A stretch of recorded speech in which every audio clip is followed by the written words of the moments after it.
जो आपका स्वागत है क्लास में। बच्चों आज हम बात करेंगे जो यूपी माध्यमिक शिक्षा बोर्ड के द्वारा जो है मॉडल पेपर जारी किया गया है आपका सामाजिक विज्ञान विषय के लिए क्लास 10th के लिए, उसके बारे में और साथ ही उसके सोल्यूशन यानी उसके क्या प्रश्नों के उत्तर हो सकते हैं उनको हम हल करेंगे। तो यहाँ पर आपको पता ही होगा बच्चों, पेपर आपका 70 नंबर का होगा। 3 घंटे 15 मिनट जो है आपको प्रश्न पत्र पढ़ने के लिए मिलेंगे। मॉडल पेपर बच्चों अच्छे से हल कर लीजिएगा क्योंकि ज़्यादातर क्वेश्चन जो है इससे आ जाते हैं आपके बोर्ड के पेपर में, तो इसको निश्चित रूप से अच्छे से पूरा याद कर लीजिएगा। तो यहाँ पर देखिए जो आपका प्रश्न पत्र ये सामाजिक विज्ञान विषय का होगा, ये जो है 2 खंडों में विभाजित होगा, खंड का एवं खंड खा। ठीक है, तो प्रत्येक खंड जो है के सभी प्रश्नों को एक साथ करना है, जो भी आप खंड कीजिए। और जो भी ये आपके खंड होंगे उसमें 4 प्रकार के प्रश्न होंगे: बहुविकल्पी, अति लघु उत्तरीय, लघु उत्तरीय और विस्तृत उत्तरीय प्रश्न। ठीक है, और साथ ही मानचित्र कार्य भी होगा। तो यहाँ पर बढ़ते हैं खंड का की ओर। तो यहाँ पर देखिए जो प्रश्न पत्र है उसमें पहला प्रश्न जो है वो है आपका बहुविकल्पीय प्रश्न, जिसमें आपको विकल्प चुन करके वो लिखना है। तो यहाँ पर देखिए पहला प्रश्न जो दिया गया है वो बेल्जियम मॉडल की प्रमुख मुख्य विशेषता क्या है। ऑब्जेक्टिव टाइप प्रश्न है। यहाँ पर बच्चों जो इसका विकल्प जो होगा वो का वाला विकल्प सही होगा, सत्ता में सभी जाति समूहों की साझेदारी। ठीक है, तो इसके बाद दूसरा प्रश्न दिया है, महात्मा गांधी ने किस घटना के कारण असहयोग आंदोलन स्थगित कर दिया था। तो जब चौरा चौरी कांड हुआ था उसके बाद जो है असहयोग आंदोलन को स्थगित कर दिया था। यहाँ पर घ विकल्प इसका सही होगा। ठीक है, नेक्स्ट प्रश्न की ओर बढ़ते हैं। तो यहाँ पर देखिए आपका जो है 1861 में संयुक्त इटली का शासक कौन था? Victor Emmanuel. फिर हिंद स्वराज नामक पुस्तक की रचना किसने की थी? महात्मा गांधी ने। इसका गा विकल्प सही होगा बच्चों। जर्मनी का एकीकरण किस युद्ध के बाद पूरा हुआ था? तो फ्रांस प्रसार का युद्ध जो हुआ था उसके बाद जो है पूरा हुआ था जर्मनी का एकीकरण। इसके बाद नेक्स्ट प्रश्न है आपका बच्चों कि भाषाओं को भारतीय संविधान की किस अनुसूची में रखा गया है? तो यहाँ पर इसका उत्तर है 8वीं अनुसूची में। ठीक है, तो यहाँ पर इस तरीके से इनके उत्तर हैं, आपको बन गए होंगे, अच्छे से याद भी हो गए होंगे बच्चों। याद करते चलिएगा। बढ़ते हैं अति लघु उत्तरीय प्रश्नों की ओर, जो आपके अति लघु उत्तरीय प्रश्न हैं। यहाँ पर 3 अति लघु उत्तरीय प्रश्न दिए गए हैं बच्चों, जिसके लिए 1-1 नंबर जो है मतलब 2-2 नंबर के प्रश्न हैं, तो वो निर्धारित किए गए हैं अति लघु उत्तरीय प्रश्नों में। तो पहला है गांधी जी द्वारा चलाए गए 2 सत्याग्रह आंदोलनों का उल्लेख करना है। दूसरा है लोकतांत्रिक शासन क्यों लोकप्रिय माना जाता है, उसके 2 कारण आपको लिखने हैं। और तीसरा है भारत की उत्तरी पूर्वी सीमा पर स्थित 2 लोकतांत्रिक देशों के नाम लिखने हैं। आइए देखते हैं इसका उत्तर आपको किस तरीके से लिखना है। तो यहाँ पर देखिए इस तरीके से आपको आप अपने अति लघु उत्तरीय प्रश्नों का उत्तर लिख सकते हैं। 7वें प्रश्न में जो है 2 सत्याग्रह आंदोलन के नाम गांधी जी द्वारा जो चलाए गए हैं, असहयोग आंदोलन हो गया और भारत छोड़ो आंदोलन हो गया। फिर इसके बाद लोकतांत्रिक शासन क्यों लोकप्रिय माना जाता है, इसके 2 कारण ये दिए हुए हैं, तो कोई भी 2 कारण आप लिख सकते हैं। फिर भारत की उत्तरी पूर्वी सीमा पर स्थित 2 लोकतांत्रिक देशों के नाम आपको लिखना है। तो उत्तर पूर्वी पड़ोसी देश जो हो जाएंगे 2 ठो, म्यांमार और बांग्लादेश हो गए। तो इस प्रकार आपके अति लघु उत्तरीय प्रश्न आप देख सकते हैं। फिर इसके बाद बढ़ते हैं लघु उत्तरीय प्रश्नों की ओर। तो इस प्रकार से आप अपने ये अति लघु उत्तरीय प्रश्नों को देख सकते हैं और बढ़ते हैं अपने लघु उत्तरीय प्रश्नों की ओर। तो यहाँ पर लघु उत्तरीय प्रश्न में जो है पहला प्रश्न आपका आया है, मरियन और जर्मेनिया कौन थी, उनको चित्रित करने का क्या उद्देश्य था। तो यहाँ पर जो है इसका उत्तर इस तरीके से बच्चों आप देख सकते हैं, लिख सकते हैं। अथवा में जो आया है रॉलेट एक्ट क्या था, गांधी जी ने इस एक्ट का विरोध किस प्रकार से किया था, तो इसका भी उत्तर आप लिख सकते हैं बच्चों। तो यहाँ पर देखिए रॉलेट एक्ट के बारे में आपको लिखना है। तो यहाँ पर जो है इसका जो है आप अथवा के रूप में आए इस प्रश्न को भी आप तैयार कर लीजिएगा। एक ही प्रश्न हम लोगों ने हल किया। अब इसके बाद 11वां प्रश्न जो है वो आपका वर्तमान लोकतांत्रिक व्यवस्था की 3 चुनौतियों को आपको उल्लेख करना है। इसके लिए 3 नंबर निर्धारित किए गए हैं। तो इस तरीके से जो है वर्तमान लोकतांत्रिक व्यवस्था की 3 चुनौतियों को जो है आप लिख सकते हैं बच्चों। और इसके अथवा वाला प्रश्न भी आपको तैयार करना है। इसके बाद बच्चों दीर्घ उत्तरीय प्रश्न है। तो दीर्घ उत्तरीय प्रश्न जो दिए गए हैं आपको, उसमें जो है आपको दोनों प्रश्न जो है अच्छे से तैयार कर लेने हैं। अंतर्राष्ट्रीय आर्थिक विनिमयों में 3 तरह की गतियों या प्रवाहों का उल्लेख करना है आपको, और उत्तर की पुष्टि हेतु उपयुक्त उदाहरण भी देना है। या तो फिर प्रथम विश्व युद्ध के बाद आई जो आर्थिक मंदी थी उसका क्या कारण था, और किन्हीं भी 2 प्रभावों का उसमें उल्लेख करना है। तो इसके लिए 6 नंबर निर्धारित किए गए हैं दीर्घ उत्तरीय प्रश्न बच्चों, तो इसको थोड़ा सा बड़ा लिखिएगा। उत्तर जो है वो लिख सकते हैं। 3 जो है उदाहरण के साथ बताया गया है इसमें। तो यहाँ पर जो है व्यापार का प्रवाह, श्रम का प्रवाह और पूंजी का प्रवाह, इन तीनों के बारे में आप बता सकते हैं। और इसको डिटेल में भी लिख सकते हैं बच्चों, अपने शब्दों में भी लिख सकते हैं। दूसरा आपका हो गया श्रम का प्रवाह और तीसरा हो गया पूंजी का प्रवाह। तो ये जो है आपका तीनों पॉइंट पर जो है आप उत्तर अपना बना सकते हैं, लिख सकते हैं शब्दों में। तो इस प्रकार से आप अपना उत्तर जो है कंप्लीट कर लीजिएगा। बढ़ते हैं अपने 13वें प्रश्न की ओर बच्चों। 13वां प्रश्न जो है वो सत्ता की साझेदारी का क्या अर्थ है, यह क्यों आवश्यक है, किन्हीं दो कारणों का उल्लेख करना है। ठीक है, तो यहाँ पर जो है उसके अथवा में भी जो प्रश्न दिया गया है उस प्रश्न को भी आप कर सकते हैं। तो और या तो फिर सत्ता की साझेदारी वाला जो है कर सकते हैं। तो इसका उत्तर जो है जिस तरीके से बताया गया उस तरीके से भी लिख सकते हैं और अपने मन से भी लिख सकते हैं बच्चों। तो यहाँ पर इस तरीके से आप अपना उत्तर लिख सकते हैं, सत्ता की साझेदारी का अर्थ और यह क्यों आवश्यक है। ठीक है, इसके कारण जो लिखे गए हैं और उल्लेख करना है इनके दो कारणों का। तो यहाँ पर देखिए एक समझदारी भरा कारण है, दूसरा है नैतिक कारण। ठीक है, तो इस तरीके से इनके कारण को आप लिख सकते हैं। दूसरा प्रश्न भी आप जरूर से तैयार कर लीजिएगा, वो भी इम्पोर्टेंट प्रश्न ही है 2 उत्तरीय प्रश्नों में। तो इस तरीके से बच्चों आप अपना ये उत्तर कंप्लीट कर सकते हैं। अब बढ़ते हैं अपने 14वें क्वेश्चन की ओर, जो कि आपका मानचित्र संबंधित प्रश्न है। तो देखिए मानचित्र संबंधित जो प्रश्न पूछे गए हैं उसके उत्तर लिखने के आपको आधे नंबर है और साथ ही उसके जो है दर्शाने पर जो है वो आधे नंबर हैं। तो वह स्थान जहाँ पर जालियांवाला बाग हत्याकांड हुआ था तो अमृतसर में आपको पता ही होगा बच्चों। फिर उसके बाद वह स्थान जहाँ से गांधी जी ने नमक बनाना आरम्भ किया था तो दांडी वो स्थान का नाम है बच्चों। इसके बाद वह स्थान जहाँ नील की खेती करने वाले किसानों ने आंदोलन किया था तो बंगाल था वो, और नदिया जिला जो इसमें था, जिले के नाम था नदिया जिला। इसके बाद वह स्थान जहाँ सूती मिल श्रमिकों ने सत्याग्रह किया था तो यहाँ पर अहमदाबाद में जो है वो सूती मिल श्रमिकों ने सत्याग्रह किया था। इसके बाद लास्ट क्वेश्चन है वह स्थान जहाँ दिसंबर 1920 में भारतीय राष्ट्रीय कांग्रेस का अधिवेशन हुआ था तो कोलकाता में वहाँ पे अधिवेशन हुआ था। तो इन सभी प्रश्नों के उत्तर जो है जो आपने लिख लिए, इसके बाद इनको जो है आपको मानचित्र में दर्शाना है। तो इस तरीके से आप दर्शाएंगे बच्चों। आपको बच्चों मानचित्र मिला होगा तो यहाँ पर आप जो है सबसे पहले जो आपको दर्शाना है तो अहमदाबाद हो गया, डांडी हो गया, कोलकाता हो गया यहाँ पॉइंट बना के, और ये नदिया जिला हो गया बंगाल। ठीक है, इस तरीके से आप दिखाएंगे।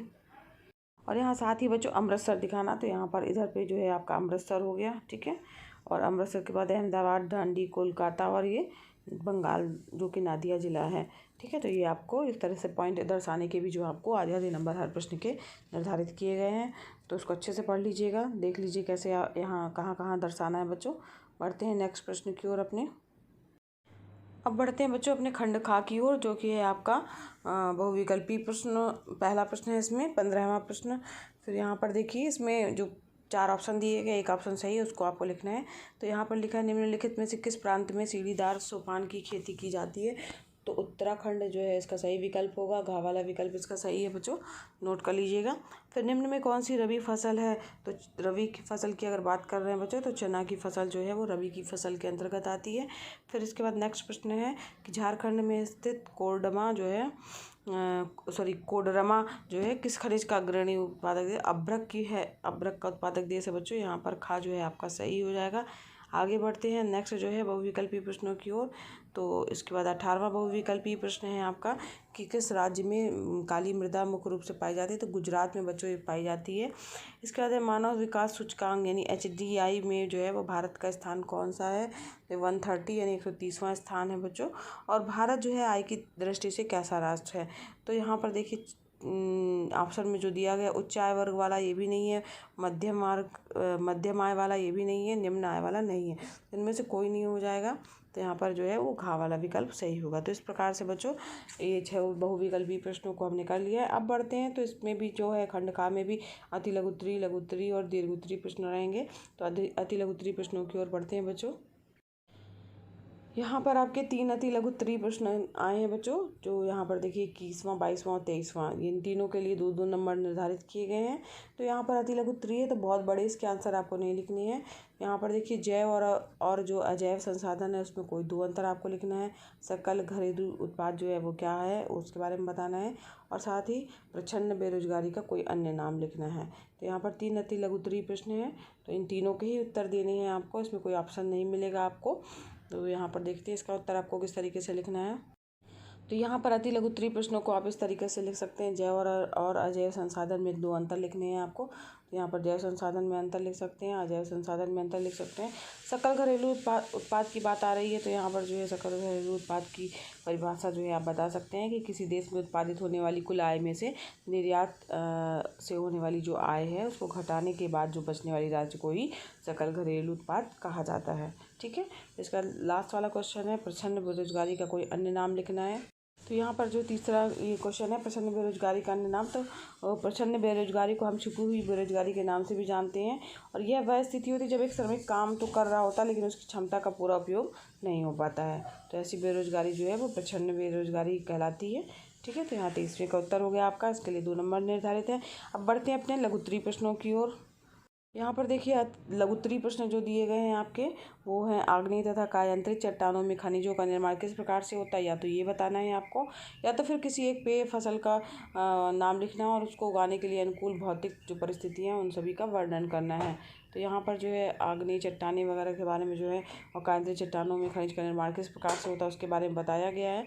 तो इस तरीके से बच्चों आप इसका उत्तर आप लिख सकते हैं, देख लीजिए अच्छे से। इस प्रकार से बच्चों आप इस प्रश्न का उत्तर लिख सकते हैं। ठीक है, और इसके अथवा वाला प्रश्न भी आप जो है बात बच्चों, ये यहाँ पर देखिए आपका 25वां प्रश्न जो है वो भी लघुत्तरीय प्रश्न में है और इसका भी जो है अथवा आएगा। तो आप दोनों प्रश्न तैयार कर लीजिएगा। यहाँ पर भारतीय अर्थव्यवस्था के विभिन्न क्षेत्रों के नाम लिखना और प्रत्येक का संक्षिप्त में परिचय देना है, या तो फिर आप वैश्वीकरण क्या है उसके बारे में संक्षिप्त परिचय देना है आपको। तो इन दोनों प्रश्नों को भी आप अच्छे से तैयार कर लीजिएगा। तो इस प्रकार से बच्चों इसका उत्तर जो है आप देख रहे होंगे, इस तरीके से आप लिख सकते हैं। वैश्वीकरण से तात्पर्य जो है, फिर उसके बाद प्रमुख उपलब्धियां जो विश्व स्तर पर प्राप्त हुई हैं उसके बारे में भी आप जो है वो लिख सकते हैं। तो इस प्रकार से दोनों प्रश्नों को आपको तैयार कर लेना है। अब बढ़ते हैं अपने दीर्घोत्तरीय प्रश्नों की ओर। यहाँ पर दीर्घोत्तरीय जो प्रश्न दिए गए हैं 26वां नंबर और 27वें नंबर का प्रश्न। तो यहाँ पर बच्चों जो दीर्घोत्तरीय प्रश्न है उसमें अंतर्राष्ट्रीय बाजार किसे कहते हैं, इसकी 5 विशेषताओं को लिखना है और साथ ही परिवहन के साधन कितने प्रकार के होते हैं और स्थल परिवहन में सड़क परिवहन को कितने भागों में बांटा जा सकता है, किसी दो का जो है वो आपको वर्णन भी करना है। तो यहाँ दोनों प्रश्न तैयार कर लीजिएगा, बहुत इंपॉर्टेंट है, दीर्घोत्तरीय प्रश्नों के अंतर्गत आएंगे। 6 नंबर का प्रश्न है तो थोड़ा विस्तृत रूप से ही तैयार कीजिएगा। और 27वां प्रश्न भी है आपका, भारत में उपभोक्ता को समर्थ बनाने के लिए भारत सरकार के द्वारा किन कानूनी मापदंडों को लागू करना चाहिए और वैश्वीकरण का प्रभाव एक समान नहीं है, इस कथन की अपने शब्दों में व्याख्या करनी है।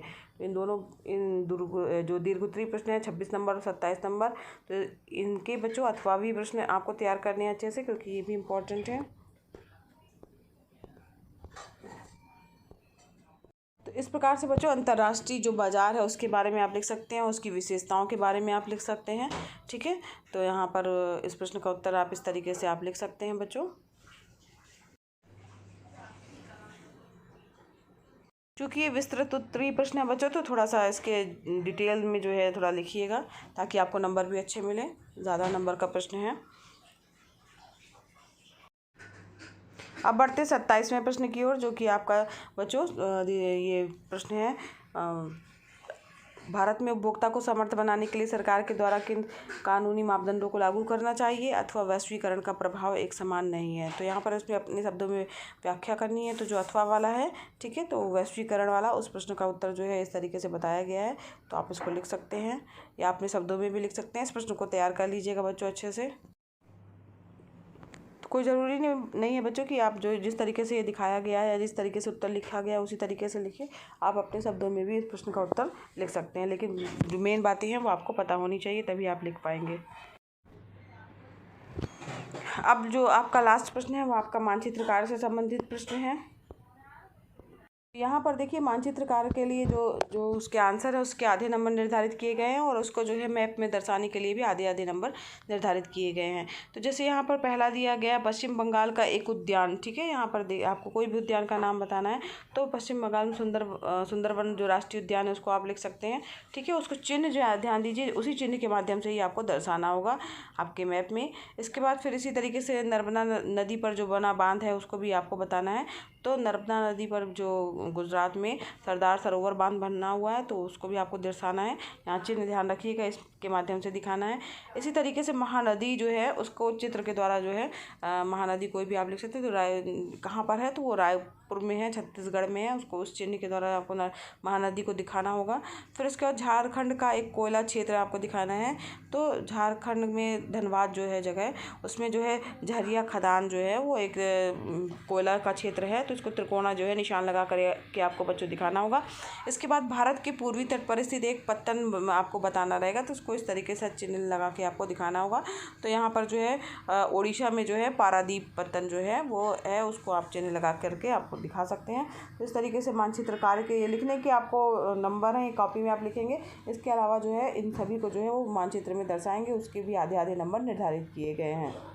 तो इस प्रकार से बच्चों जो आप देख रहे हैं यहाँ पश्चिम बंगाल वाला ये देखिए यहाँ पर दिखाया गया है। फिर इसके बाद ये रांची झारखंड वाला ये दिखाया गया है, ठीक है। फिर रायपुर में जो महानदी है ये दिखाया गया है। ये उड़ीसा भुवनेश्वर में जो दिखाया गया है, और साथ ही ये गांधी नगर गुजरात में दिखाया गया है। तो इस तरीके से आपको जो है बच्चों ये आपको मैप में दिखाना होगा जो आपने आंसर लिखे हैं। उसके भी आपको आधे आधे नंबर जो है हर प्रश्न के निर्धारित किए गए हैं बच्चों। तो इस प्रकार से बच्चों आपका हाई स्कूल का जो मॉडल पेपर है सामाजिक विज्ञान विषय का, तो वो हल सहित जो है हम लोगों ने देख लिया किस तरीके से आपको उत्तर लिखने हैं। और साथ ही बच्चों इसके सारे महत्वपूर्ण प्रश्न जो हैं वो सारे प्रश्न ही महत्वपूर्ण हैं, उन सभी को आपको अच्छे से तैयार कर लेना है। ये आपके एग्ज़ाम के लिए बहुत ही महत्वपूर्ण है, और निश्चित रूप से पेपर में जो आपका होने वाला है उसमें इस प्रश्न पत्र से निश्चित रूप से प्रश्न रहेंगे। तो इसको ज़रूर आप बच्चों अच्छे से तैयार कर लीजिएगा। अगर ये वीडियो आपके लिए हेल्पफुल लगा हो तो वीडियो को लाइक कीजिएगा, चैनल पर नए हैं तो चैनल को सब्सक्राइब कीजिए बच्चों, और साथ ही बेल आइकन भी प्रेस कीजिएगा ताकि आपको नए वीडियो का नोटिफिकेशन मिले। मिलते हैं बच्चों नेक्स्ट वीडियो क्लास में।